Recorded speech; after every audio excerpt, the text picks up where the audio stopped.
Alors, le projet global de ma classe cette année, c'est de faire une ruche robotisée en fait. Donc on a pour objectif d'étudier les abeilles et leur fonctionnement dans une ruche et de reproduire ces comportements à l'aide de robots. Alors le projet s'appelle Projet Robiz et l'objectif est un objectif technique et scientifique pour 4 classes. Le défi, c'est de recréer une ruche avec des robots abeilles qui ont les comportements typiques des abeilles que l'on peut rencontrer dans la nature. Et donc, il y aura des rencontres pour qu'on puisse confronter nos travaux. Et donc, on s'est réparti les tâches en termes d'objets techniques à fabriquer, de programmation, d'études de comportement de l'abeille, de la biologie de l'abeille, pour réaliser ce projet.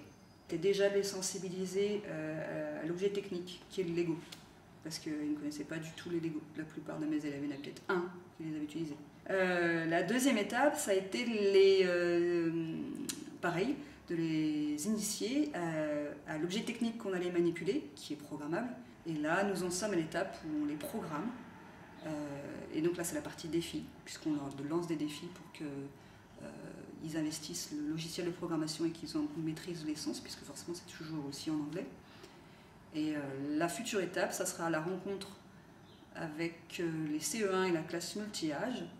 Eux se seront chargés de fabriquer les robots abeilles, mais ils ne sont pas du tout programmés. Nous serons attelés à créer les programmes des comportements des abeilles, sur les robots que nous-mêmes on aura construits, mais qui ne sont pas du tout des abeilles. Et donc on va leur montrer ce qu'il est possible de faire avec les robots programmables.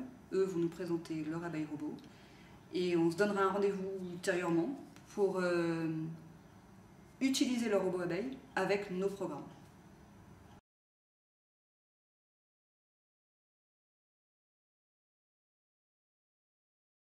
Alors, j'avais monté un projet l'année dernière qui était de faire un film d'animation. Et j'ai besoin d'une quinzaine d'iPad. J'ai pas eu ce prêt au moment où il a fallu, mais ils avaient bien enregistré déjà ma demande, ils m'avaient mis de côté. Et cette année, je leur avais réécrit en leur parlant de mon projet Robiz, avec l'intérêt que j'avais d'utiliser l'iPad, c'était qu'en fait j'avais découvert des applications qui me permettraient de travailler la programmation de façon ludique et plus proche des élèves, et qui m'aurait permis, après, enfin c'est ce que je pensais, qui m'aurait permis de les amener petit à petit vers le logiciel de programmation. Alors après 6 semaines d'utilisation, je pense que je vais avoir du mal à m'en passer. Après, il va falloir qu'il y ait un après iPad avec mes élèves, mais bon, ça se fera. Parce qu'on a énormément eu le sentiment énorme d'avoir appris plein de choses, surtout dans les domaines scientifiques. Parce qu'on a découvert que grâce à toute la potentialité de cet outil, les sciences prennent une dimension presque réelle pour les enfants. Alors qu'avant, c'était souvent des études de schéma, des vidéos qu'on pouvait regarder, des expériences qu'on menait en classe, mais très très simples. Là, on a l'impression que la réalité est augmentée. Enfin, je ne sais pas comment expliquer ça.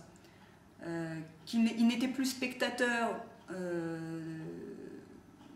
de ce que je pouvais leur apporter, mais acteurs. C'est-à-dire qu'avec l'information qu'ils arrivaient à exploiter, ils arrivaient à créer d'autres choses. Et l'iPad, avec son appareil photo, sa capacité à faire des vidéos, à s'enregistrer, à décalquer, ça a débloqué beaucoup de choses chez mes élèves, surtout qu'on devait étudier les abeilles.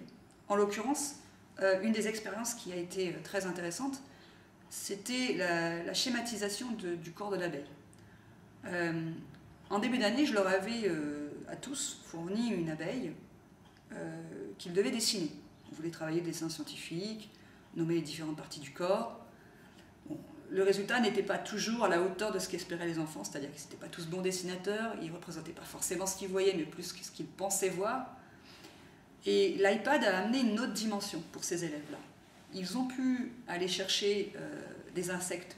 Alors déjà, il fallait y avoir un critère de sélection. Il fallait que l'insecte, on le voit dans son intégralité, qu'on voit bien toutes les différentes parties. On ne pouvait pas le prendre seulement de face. Donc il y avait tous ces paramètres-là qu'il a fallu qu'ils prennent en compte, et donc il fallait qu'ils soient critiques vis-à-vis de l'image qu'ils choisissaient. Ensuite, poser un calque sur cette image, et enfin réaliser un vrai dessin scientifique, sans la barrière de la représentation que se font les élèves de l'insecte. Et là, ça a été pour les élèves très libérateur, dans le sens où il n'y avait plus la contrainte de savoir dessiner. Et du coup, ils étaient plus dans un rôle, plus dans une attitude de j'observe vraiment ce que j'ai vu, puisque c'est décalqué. Et donc le travail d'analyse d'observateur était renforcé.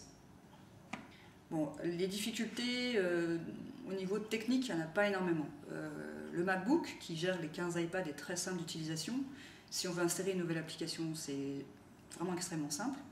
Bon, après, il ne faut pas rentrer dans les paramètres, parce que là, on risque de faire des bêtises, mais en général, on a le conseiller TIS qui passe derrière pour récupérer tout ça, parce que ça m'est arrivé. Par contre, en classe, la seule difficulté que je pense que pourraient avoir certains enseignants, que je n'ai pas eu parce que j'ai déjà un peu cette façon de travailler, mais qui pourrait être très présente, c'est d'oser se lancer dans des utilisations d'applications qu'on ne maîtrise pas complètement.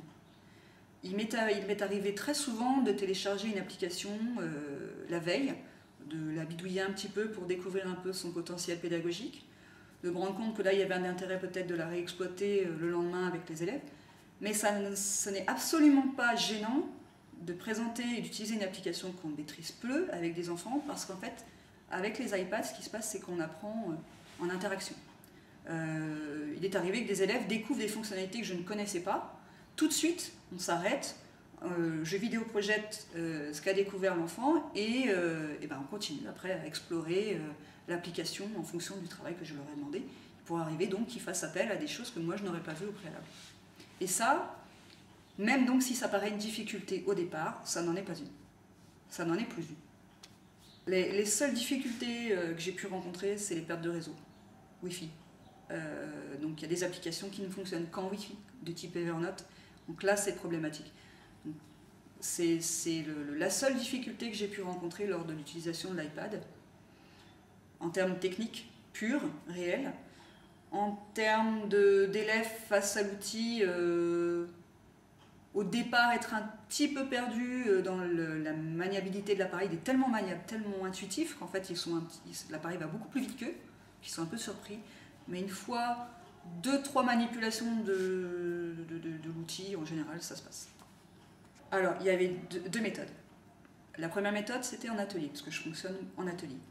En général, je formais les élèves qui étaient en atelier iPad, enfin sur iPad, je les formais, donc en général ils sont par groupe de 5 ou 6.